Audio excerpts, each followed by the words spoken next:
Now, a new campaign, Cape Town Power Heroes, has been launched today. It's offering residents rewards and incentives for saving power.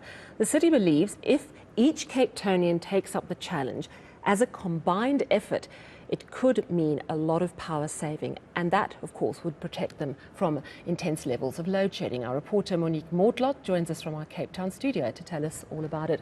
Monique, thank you so much for joining us. And this is part of the sort of innovation that Cape Town is becoming known for. Already, residents are generally, they enjoy a lighter level of power cuts when the rest of the country is on stage 3. You're on stage 2. That's largely because of Steenbras Dam. But there's lots of incentives in the work, lots of plans.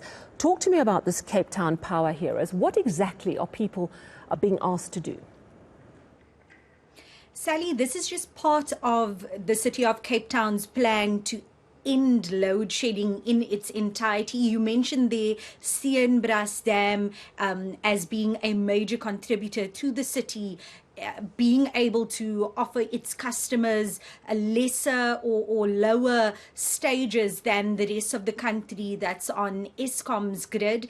And this Power Heroes initiative, the tender went out to market yesterday, and this tender, people can make submissions for this tender up until the 1st of November, 10 a.m. I spoke to Cape Town's Mayor Jordan Hill-Lewis a little earlier about what exactly this entails. He said that essentially what the city wants is to get a third-party aggregator that will be a small business who was successful in getting this tender, and this third-party aggregator will then incentivize or reward consumers who are able to cut their power usage by a certain amount at any given time, particularly during peak power usage times. Let's just take a listen to the mayor explaining a bit more. So what we do is we go to the market and we say we are looking to save 60 megawatts, which is a full stage of load shedding, at the evening peaks when load shedding has hit us. And that company is going to go and sign up members of the public, go door to door, go and offer the incentives, go and explain it, go and install the little devices that work through the internet. So that should happen early in the new year, and we really encourage people to sign up. That's the aggregator that we're talking about. The exact details of the payment plan still need to be worked out. We're just going to market yesterday, which is what we announced. So the tender is out, and those aggregators can now apply or submit their bids. And we'll see based on their bids who's offering the best deal, who's offering the best incentives to the public, and then that will be the successful company. All right, so this is something that's probably only going to come into place next year sometime, but it is something a lot of energy experts have been talking about, is incentivize people to use less power in peak times. So it's a welcome initiative, I would imagine, but what are residents saying?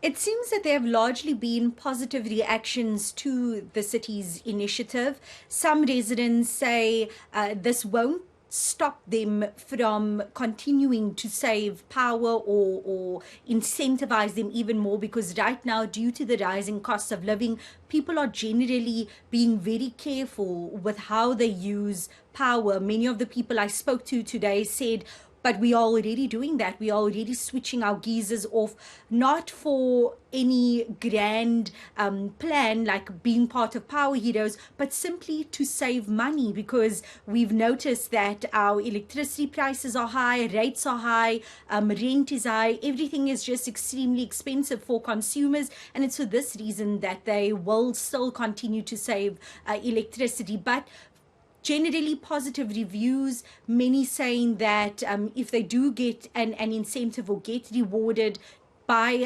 continuing to save power, that will just be a plus for them. And remember, this is only for people who are on the city's for the city's consumers or electricity consumers. And I spoke to one resident who is in his neighborhood known as an eco warrior, because he already started a recycling initiative in the neighborhood, and he said that this Power Heroes initiative is right up his alley, and it's something that he will definitely be looking at taking on. Let's just take a listen to Richard Noor. I think it's a great initiative. Electricity, it's about saving little bits every day. For us, for example, I unplugged every single device that we don't use. Historically, people just leave them on, and it draws a little bit of power every day. So that accumulation over time adds to a significant amount of money. So I'm all for it. I'm looking forward to see how the project unfolds and how it rolls out, and I'm looking forward to seeing who's going to get on board. It's going to be an interesting way in which we save money. All right, thank you very much. Monique Mortlock coming to us live from Cape Town.